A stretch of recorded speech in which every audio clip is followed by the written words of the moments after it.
So ನಾವು ಯಾವುದೇ ಕಾರಣಕ್ಕೂ ಸಿದ್ದರಾಮಯ್ಯ ಸಾಹೇಬರು ರಾಜೀನಾಮೆ ಕೊಡುವಂತ ಪ್ರಮೇಯ ಇಲ್ಲ, ಅವರು ಕೊಡೋದನ್ನು ಇಲ್ಲ.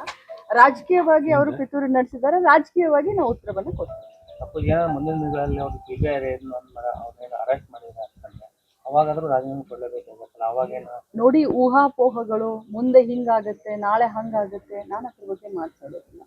ಒಂದೇ ಮಾತನ್ನ ಹೇಳ್ತೀನಿ, ಇವತ್ತು ರಾಜ್ಯಪಾಲರ ಕುರ್ಚಿ ಆಗಿರ್ಬೋದು, ರಾಜ್ಯಪಾಲರನ್ನ ಆಗಿರ್ಬೋದು, ಈ ರೀತಿ ಬಿಜೆಪಿಯೇತರ ಪಕ್ಷಗಳ ಯಾವುದೇ ಸರ್ಕಾರ ದೇಶದಲ್ಲಿ ಬಂದರೆ ಈ ರೀತಿ ಕಾಡಿಸ್ತಾ ಇರೋದು ಸರ್ವೇ ಸಾಮಾನ್ಯ ಆಗಿದೆ. ಈಗಾಗಲೇ ನಾನು ಮುಂಚೆನೇ ಹೇಳ್ದ ಹಾಗೆ ಈಗಾಗಲೇ ಒಂದು ತನಿಖೆ ನಡೀತಾ ಇದೆ.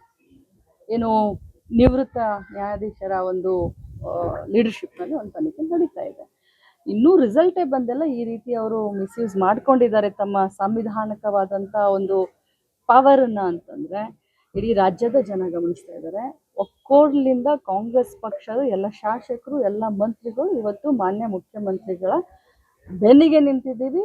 ಅವ್ರು ರಾಜಕೀಯವಾಗಿ ಪಿತೂರಿ ನಡೆಸಿದರೆ ನಾವು ರಾಜಕೀಯವಾಗಿ ಉತ್ತರ ಕೊಡ್ತೀವಿ. ಕಾನೂನಾತ್ಮಕವಾಗಿ ಹೋರಾಟ ಮಾಡ್ತೀವಿ. ಖಂಡಿತವಾಗ್ಲೂ ಕಾನೂನಾತ್ಮಕವಾಗಿ ಹೋರಾಟ ಮಾಡ್ತೀವಿ. ಬರದೋಜ್ ಅವರು ರಾಜ್ಯಪಾಲರಾಗಿದ್ರು, ಅವತ್ತು ಯಡಿಯೂರಪ್ಪ ಮುಖ್ಯಮಂತ್ರಿ ಆಗಿದ್ರು, ಅವಾಗೂ ಇದೇ ತನಕ ಸಮಸ್ಯೆ ಬಂದಿತ್ತು. ಅವತ್ತು ನೀವು ಕಾಂಗ್ರೆಸ್ದವರು ಅವರು ಆರೋಪ ಮಾಡ್ತಾ ಇದ್ದಾರೆ, ಕಾಂಗ್ರೆಸ್ ಒಂದು ದುರಾಡಳಿತ ನಾವು ಮಾಡ್ಕೊಂಡು ಹಂಸರಾಜ್ ಬರದವರು ದ್ವೇಷನ ರಾಜಕಾರಣ ಮಾಡ್ತಾ ಇದಾರೆ. ಹೈಕಮಾಂಡ್ ನಿಮ್ಮ ಕಾಂಗ್ರೆಸ್ ಹೈಕಮಾಂಡ್ ಅನತಿ ಅಂತ ನಡೆದುಕೊಂಡು ಯಡಿಯೂರಪ್ಪನ ಜೈಲಿಗೆ ಹಾಕ್ಸಿದ್ರು ಅಂತ ಹೇಳಿ ಯಡಿಯೂರಪ್ಪ ಸಾಹೇಬ್ರು ಅವ್ರ ಮೇಲೆ ಕೇಸ್ ಯಾರು ಹಾಕಿದ್ರು? ಕೇಸ್ ಯಾರು ಹಾಕಿದ್ರು? ಹಿಂಗಾಗಿತ್ತು ಅವಾಗ. ಸರ್ಕಾರ ಯಾರ್ದಿತ್ತು? ಸರ್ಕಾರ ಯಾರ್ದಿತ್ತು? ಮತ್ತೆ ನೀವ್ ಹೆಂಗೆ ಕಾಂಗ್ರೆಸ್ ಮೇಲೆ ಆರೋಪ ಮಾಡ್ತೀರಾ? ಅಲ್ಲ, ನೀವನ್ನ ನಾನು ಬಿಜೆಪಿ ಅವ್ರಿಗೆ ಹೇಳ್ತೀನಿ, ಬಿಜೆಪಿ ಅವರನ್ನೇ ಯಡಿಯೂರಪ್ಪ ಸಾಹೇಬ್ರು ಬೆನ್ನಿಗೆ ಚೂರಿ ಹಾಕಿದ್ದಾರೆ. ಒಮ್ಮೆ ಅಲ್ಲ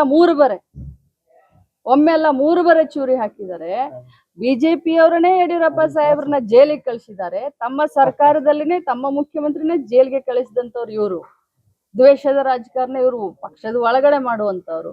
ಈಗ ಆ ಒಂದು ಉದಾಹರಣೆಯನ್ನ ನಮಗ್ ಕೊಟ್ರೆ ನಮಗ್ ಗೊತ್ತಿದೆ. ಒಂದ್ ಮಾತನ್ನ ಹೇಳಲಿಕ್ಕೆ ಬಯಸ್ತೀನಿ ಬಂಧುಗಳೇ, ಕಾಂಗ್ರೆಸ್ ಪಕ್ಷ ಶಿಸ್ತಿನ ಪಕ್ಷ. ಇದು ರಾಜಕೀಯವಾಗಿ ಸಿದ್ದರಾಮಯ್ಯ ಸಾಹೇಬ್ನ ಟಾರ್ಗೆಟ್ ಮಾಡ್ತಾ ಇದ್ದಾರೆ. ಎಲ್ಲರಿಗೂ ಸತ್ಯಾಂಶ ಗೊತ್ತು. ಮಾಧ್ಯಮದ ನನ್ನೆಲ್ಲ ಸಹೋದರರು ನಿಮ್ಮನ್ನೆಲ್ಲರನ್ನು ಸೇರಿಸಿನೂ ಕೂಡ ಮಾನ್ಯ ಮುಖ್ಯಮಂತ್ರಿಗಳು ಯಾವ ರೀತಿ ಇದ್ದಾರೆ, 40 ವರ್ಷದ ಅವರ ಈ ಒಂದು ರಾಜಕೀಯ ಜೀವನದಲ್ಲಿ ಒಂದು ಕಪ್ಪು ಚುಕ್ಕಿ ಇಲ್ಲದಂತ ಆಡಳಿತವನ್ನ ಕೊಟ್ಟಂತವರು ಸಿದ್ದರಾಮಯ್ಯ ಸಾಹೇಬರು. ಇವತ್ತು ಅವರ ಮುಖಕ್ಕೆ ಮಸಿ